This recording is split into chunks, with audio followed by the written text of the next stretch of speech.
Now, having watched Zack Snyder's Justice League for the third time now, once in one sitting, and then I took breaks or a break after chapter 3, which I would advise you to do after chapter 4, I'm now giving you my thoughts and read a review about the movie itself, how I felt as a hardcore Zack Snyder fan and a huge admirer of Man of Steel, Batman v Superman, and his work in general. And I would even call this a rather spoiler review or spoilery review, even though I don't touch on specific points or characters. I just talk about the movie and its characters and its plot in a very general sense. And even when you think about it, the plot of this movie is not really a secret, as it was advertised in trailers, and even the 2017 version kind of revolves around the skeleton of what the idea of the movie was in general. But let's call it a spoiler review for the sake of it. And right off the bat, I would have to say that I have two kind of negative or bad things to start off the movie review with.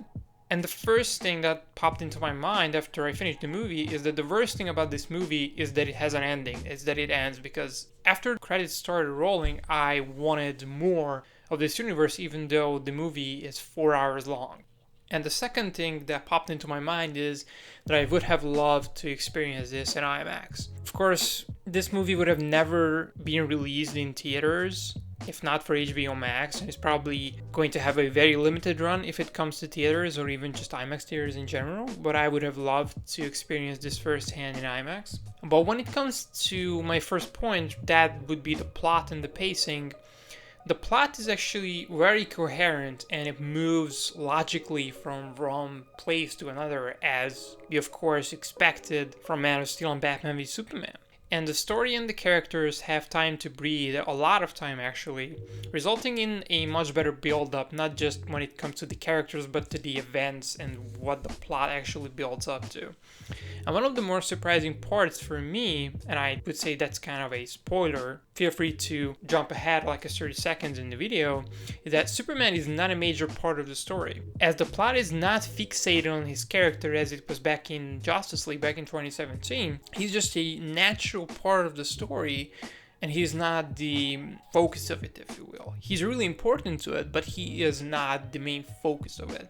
And what stuck out to me is that the movie is surprisingly humorous and carries a lighter tone in general when you compare it to BVS. I would say the tone is maybe a bit lighter than Man of Steel's tone was. And my question would be, is that if this was the movie that Zack Snyder originally wanted, why would you change this?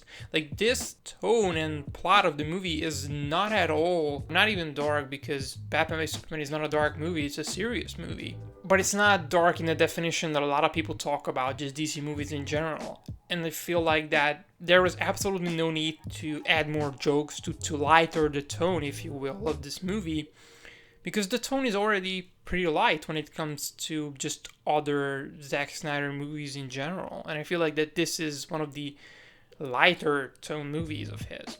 But when it comes to the action sequences, they are generally the same as they were in the theatrical cut, as that movie was kind of built upon the action sequences of this film. But there's a huge difference, and that comes to the end fight, and I'm not going to talk more about it. You will see if you watch the movie how vastly different and grandiose the end fight sequence is in this film. And I also felt like that the movie, probably due to its pacing and having more time to breathe in general, was much more emotionally engaging and satisfying. It was on the level of Batman v Superman and Man of Steel when it comes to that, very much in tone with those films. And the chapter nature mirrors that of the comic books, as the movie is kind of set up as 7 chapters. 6 chapters and an epilogue chapter. And it resembles reading a graphic novel or a comic book, which you could pick up and read at your own leisure. And I feel like that this kind of makes this movie the ultimate comic book film just because of that, just because that it gives you the same experience as if you were to read a graphic novel in general.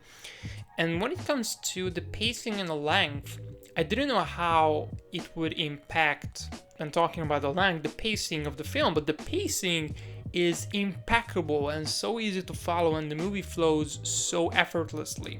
Probably due to this chapter format, it rather felt like a 2.5 hour movie to say the least, and that's one hell of an achievement when it comes to a 4-hour-long movie. But jumping into the characters have relatable motivation, distinctive personalities, and personal struggles, which I felt like made them relatable and likable in the first place.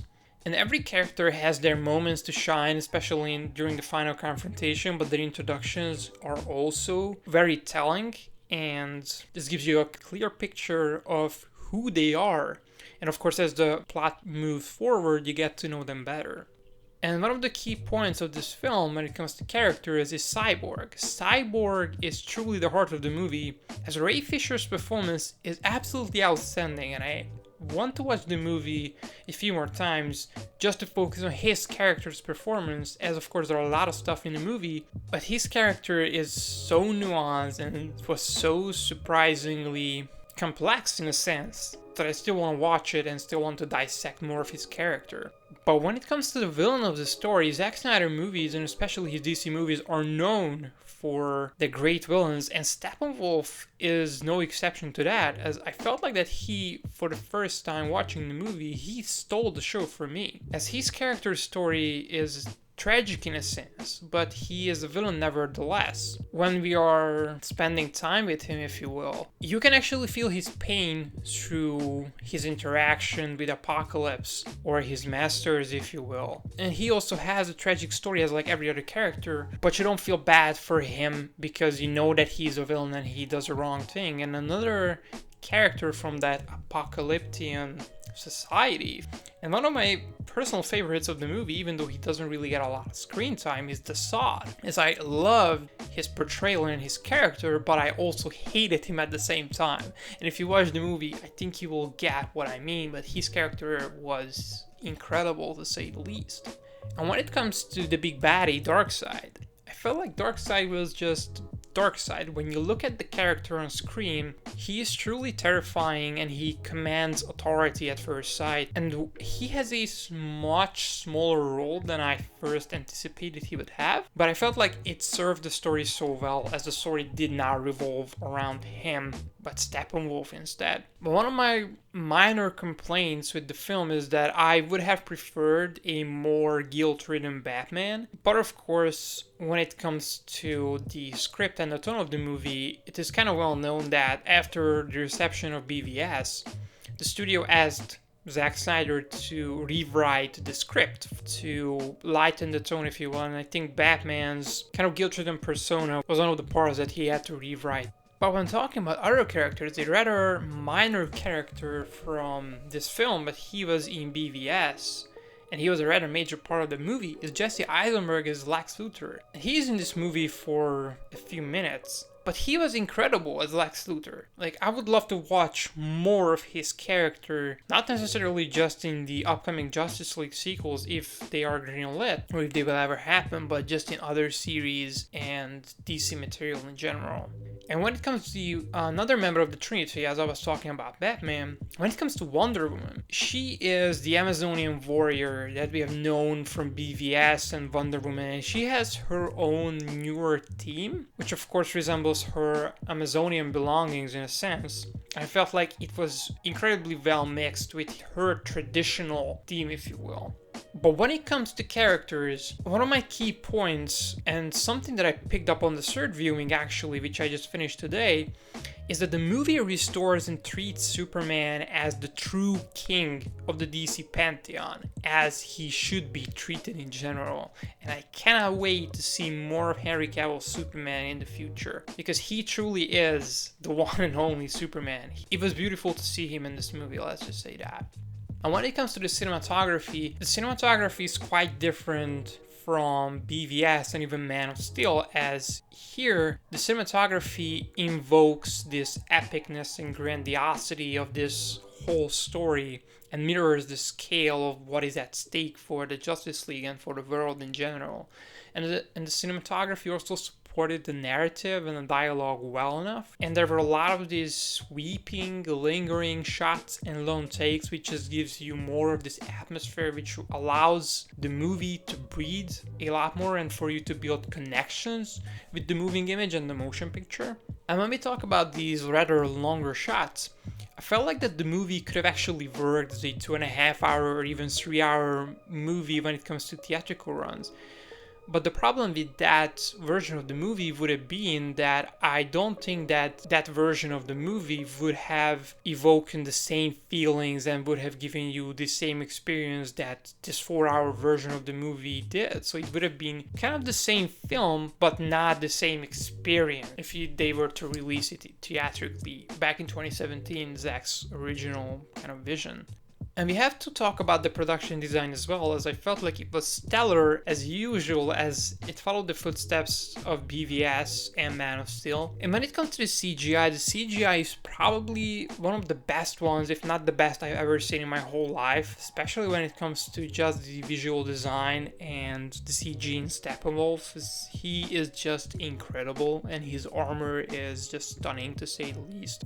And I feel like this is one of those other films which will only get better as time goes by, as every Zack Snyder film basically does. But there's also one nitpick here, is that there are a few green screen shots too, if I'm correct. There is one shot which I would have left out of the movie because it kind of feels wonky in a sense, and that was a repurposed shot, if I'm correct, from Batman v Superman, or looked very much like it. And there are actually two repurposed shots, one from Man of Steel and the previous one from Batman v Superman, which if you're a hardcore fan, you probably notice, but if you're not really into Man of Steel and BVS, you probably won't pick up on.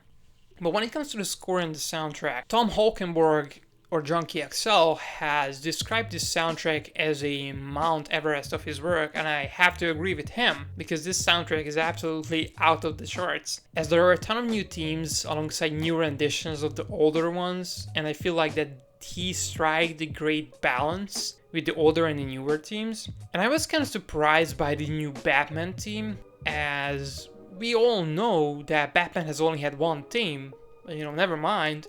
The one with the guitar riff is absolutely awesome as well. And when talking about the soundtrack in general, I felt like that it supported the motion picture well. And one of my only complaints is that I would have loved to experience this all in IMAX, but I hope I will probably able to do that in the future. But when it comes to just my overall thoughts and closing thoughts, the movie had me crying at one moment, laughing in another, and being anxious in the next. And I feel like that when I have to talk about, or when I have to rank this movie, or just give you a few quick words of what I thought of it, I don't feel like this is the best comic book movie ever made, but I feel like this is the greatest comic book movie ever made, if that makes any sense to you.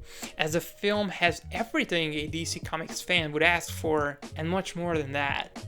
And when I was watching the Film Junkie's kind of review or thoughts about it, he described it as comfort food. And I have to agree with him, because to me this movie is something that I want to watch again and again, over and over again. And due to the chapter nature of this whole experience, you can just watch 1 or 2 chapters, like an hour of the movie, and just continue the next day, or when you have time. You don't have to commit yourself fully to this. And I felt like that this gives it this kind of comfort food experience, if you will.